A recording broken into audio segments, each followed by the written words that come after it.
Hello, welcome back to another video. My name is Farhan, also known as Gunner since 96, and you're watching my match day preview, match day build-up, Arsenal versus Sheffield United, or Sheffield United versus Arsenal at Bramall Lane. It is a Premier League game, and it is, we're getting close. We're nearing the end of the campaign, of the season. We've got 8 games left. After this, it will be 7.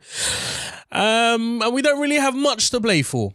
Let's be honest, with all due respect to Arsenal and to Mikel Arteta and the ambition that they have of finishing in a Europa League spot, I don't think it will be happening. Very, very highly unlikely. But if we're to have a sniff of a chance of finishing 5th or 6th, wherever it may be, we need to start today. We really, really do. It is against a side who is basically relegated. I mean, they have definitely got nothing to play for. They sacked their manager and they sit rock bottom with 2 wins in their last 11 games. So it's not looking good. They've got injury problems as well, which we'll get onto. But Sheffield United are well and truly preparing for Championship football. So preparing a game against Arsenal, what is the mindset? What will their target be in that game? To take 3 points, maybe to take a point. What I will say though, is that a team that's sitting rock bottom with 14 points, they've got nothing to play for. And teams who often have nothing to play for do sometimes, or are sometimes, at their most dangerous when they've got nothing to play for. When they know they're out, they can, start experimenting with different ideas, different shapes, different methods, different players, different combinations. There won't be any pressure on those players to perform and to get a result. It will be very much playing for your pride and playing with as much freedom as you can possibly have in the Premier League.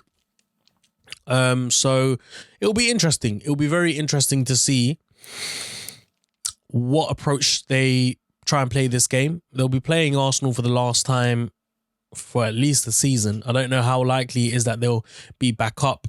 We'll have to see what happens in the summer transfer window with their players as well. So I'll start off by talking about Arsenal's squad, injuries, and give my predicted team lineup as well.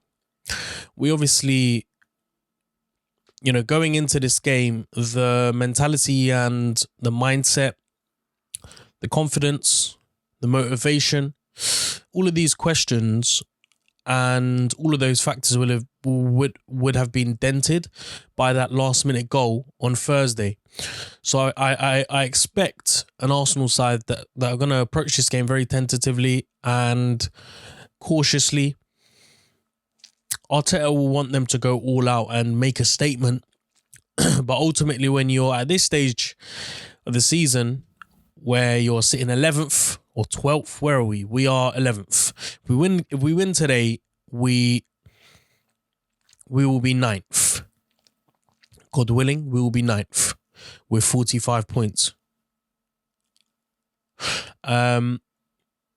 6th place looks way off. West Ham on 52 points now. Yeah. So, look, this game will be a game for Arsenal to start picking their confidence back up again, start to maybe have a bit of momentum. It's really difficult to be motivated about a game that really means nothing in the grand scheme of things. The game that matters for us is Thursday, and the majority of players that we want on Thursday won't be playing tonight. Tonight. Because of injury problems, because of rotation purpose. So this is very much almost like a free-for-all.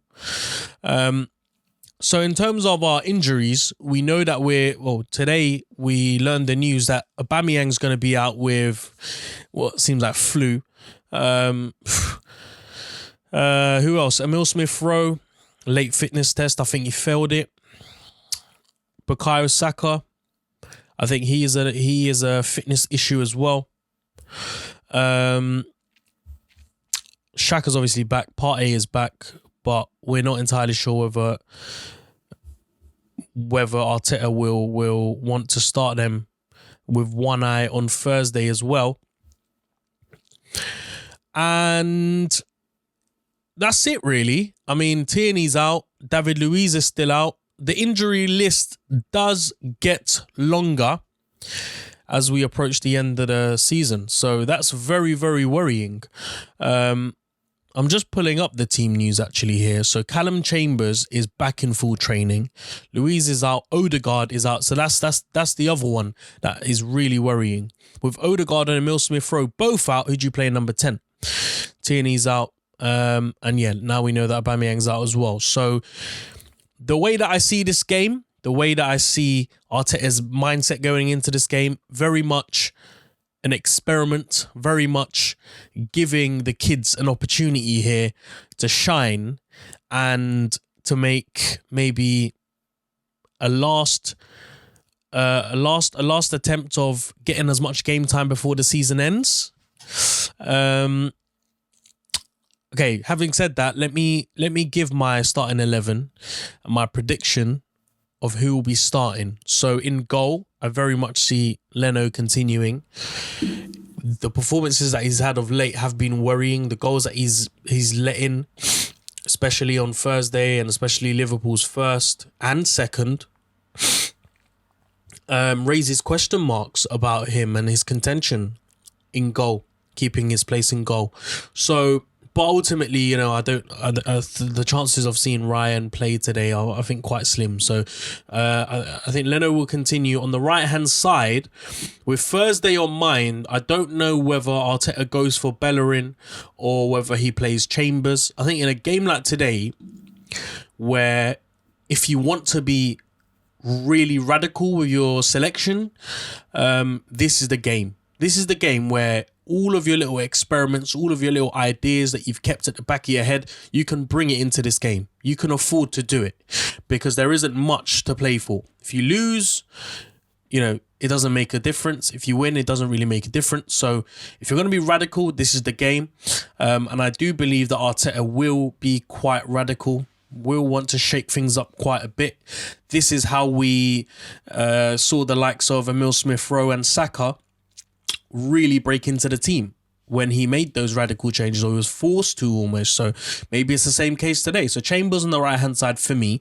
Centre back, I'm going for Gabriel, and I'd go for Mari and Holding at the back. And then on the left, you got Cedric obviously continuing on, because guess what? We haven't got anyone else unless you get Joe Lopez to come in from the under-23s. I don't see that being very likely as well. So, so Cedric on the left-hand side. Centre mid, this will be a very, very interesting selection because you haven't got much to play with. If you bring in Miguel Aziz, which I think he will do, I'd like to see Aziz start on the bench. I think for someone who has really shined this season in the under-23s in the academy, it's important that he's not rushed into things like Martinelli has and, you know, other players like Nelson and Willock as well. So I think it's very much a case of trying to give him his opportunities as and when. Again, this is the perfect game for players like him to be given that shot. But I think it's a case of bringing him on in the second half rather than starting him, simply because it will just be the best thing for his development rather than putting that added pressure on. I see these things as steps, taking the appropriate steps. And I think the most appropriate step for getting an academy player into the first team is to first start them off on the bench, give them a few minutes off the bench, and then if they perform really, really well, then they've made a statement, and then you could start potentially talking about starting them in the next game of obviously depending on who the opponent is. But centre mid, I'd have to go for Xhaka and El Neni. Rest Partey, because I think he needs it. He's been looking a little bit rusty. I think his legs are, especially in the second half against Slavia Praha, his legs were going. So, let's have him fresh and ready for Slavia Prague, the away leg in Prague. And Xhaka and El Neni, I think, are more than competent enough to do a job. And then you have the question of who plays in that number 10 role. Because if Odegaard is out, and if ESR is out, then you've got two options. You've got either Willian or Ceballos. If you're asking me, I'd probably play Ceballos there because I think he's a little bit more dynamic than Willian. He's more likely to link up play with the guys at the front. He's more likely to move and chase and be a little bit more active. Whereas Willian is a little bit more technical. He picks up the ball and he can find a pass really well, but his work rate off the ball isn't as great. And, despite playing a Sheffield United side, I think it's always important that your number 10 is as active as possible. So Ceballos plays for me in number 10, and then the front three, I'm going for... It's tough. It is tough because, with the number of players that have been out for a large duration of the season, knowing that Aubameyang is out, knowing that Lacazette needs a rest, I think Pepe could possibly come in as well. But like I said, if Arteta wants to be radical, this is the game to do it. So having said that, on the right-hand side, I'd like to see Nelson start. Up front, I would like to see Nketiah or Balogun start potentially. And on the left-hand side, I'd like to see Martinelli start. I know that Balogun's basically on the verge of signing a contract. I think that's going to be announced early next week. And so with that being done, now we do need to start having a conversation of developing him further so that he does have a future at Arsenal, and it's not a case of doing what we did with Nketiah, which is bringing him on, in an FA Cup game, after the first touch, scoring a goal, and then just jumping on a hype wagon, overhyping him, and now absolutely ruining what could have been a really good player. Look, to be fair, I don't think Nketiah was ever going to fit into Arsenal's squad the way that they approach games. But had we taken a little bit more time, maybe we could have developed him a little bit more into becoming the striker that we need. Whereas Balogun on the other side, he's naturally seems like the type of striker that we want. Again, very quick. He is very good at picking up the ball from deep and running with it. Great agility. Very, very good in his movement on the ball as well. Very agile, and finishing ability. We don't need to talk about that with the amount of goals that he scored already. So that's my predicted starting lineup. I want to see Lacazette and Pepe rested, and obviously Aubameyang is going to be rested. ESR hopefully and Odegaard are back. Saka is available, but I do want to rest him as well. And I want to see the youngsters really go at it. And again, this is their opportunity to prove something, to maybe cause Arteta some problems. So that being said, what do I expect from the game? How do I expect Arsenal to approach this game? Well, I think that with so many new faces coming in, I'm hoping anyway, Arteta will try and keep it as simple as possible and try and maybe give them the freedom to play the football that they want. Ultimately, the core principles of playing out from the back, trying to move forward together with the ball and feed it into the wingers will be there.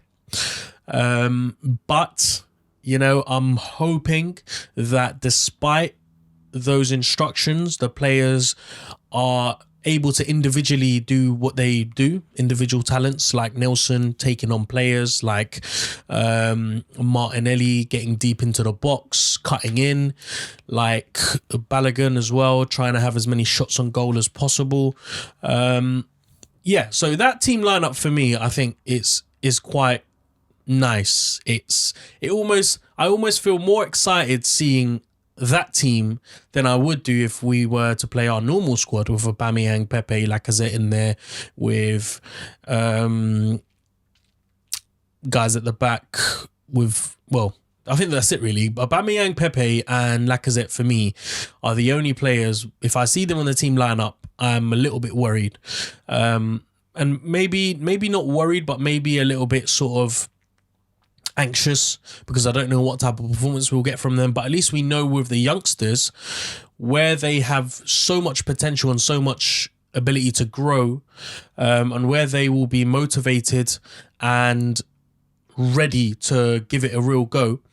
You know that you will expect, or you will definitely see a level of performance of high standards. Whereas the elite players, the players at the top at this club, it's not good enough. I don't think they want to give their best.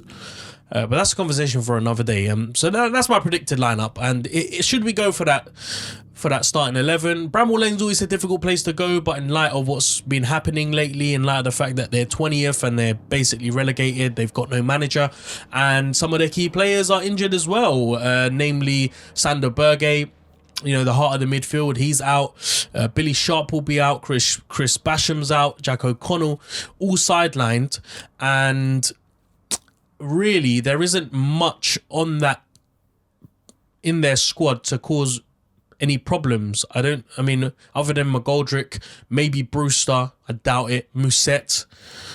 I don't see many problems in this squad. So, yeah, this is very much Arsenal's time to play trial and tribulation and try and build some momentum. Maybe get a standout performance from the likes of a Martinelli or a Nelson or a Balogun or an Nketiah. Should that be the case, then they will be in contention to maybe start on Thursday or maybe start on the bench and come off and continue on from that confidence and momentum. Who knows? But yeah, very much looking forward to seeing the starting 11 and very much hoping that the youngsters start so that we can see them. But I'm going to leave it there, because I've been waffling on for a while now. If you enjoyed this video, please do give it a thumbs up. Subscribe to the channel if you haven't, and hit that bell notification to be notified every time I release a video. I'll be back after the game, possibly tonight, or you will definitely see my post-match reaction video tomorrow.